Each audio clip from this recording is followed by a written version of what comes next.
broadcasting on OCT radio. Good to have you listening. There is a certain magic about broadcasting when sometimes there are moments that are unique and special, and those moments do not lose its beauty and magic in reruns.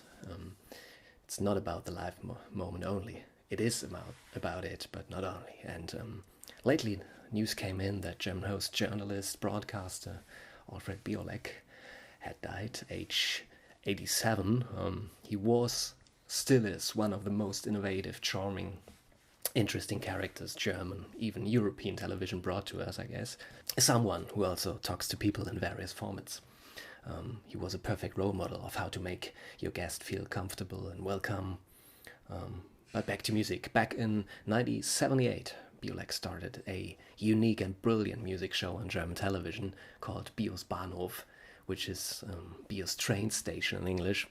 A title brilliantly chosen because it was broadcast from a train depot near the city of Cologne, with people being brought there via a special train, trains coming in, and a lot of music.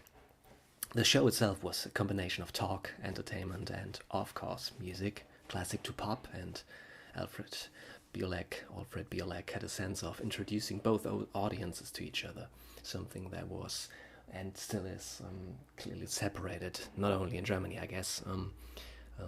One of the guests was Sammy Davis Jr. He was at his show and said this: I never had the pleasure, and I've been in show business for, 53 years.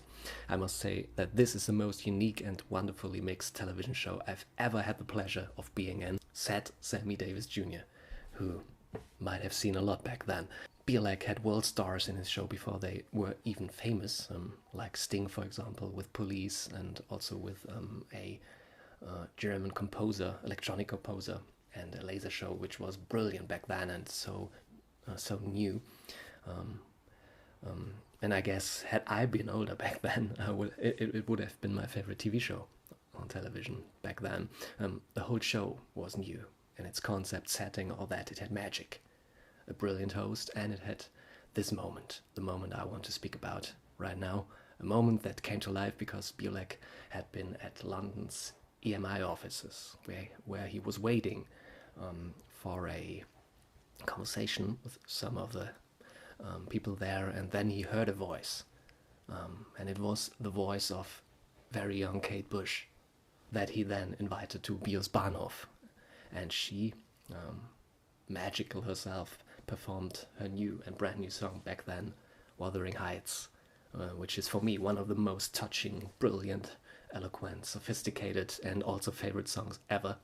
And every time I hear it, it gives me goosebumps, which is a phenomenon I cannot explain in detail or completely, but it's such a magical moment to see that back in February of 1978, the first show ever of Bio's Bahnhof, one of those special broadcasting moments, and a starting point to dive a little deeper into the lives and work of both of Kate Bush and Alfred Biolek, who died just recently and who not only television owes a lot. Here's Wuthering Heights on Bio's Bahnhof.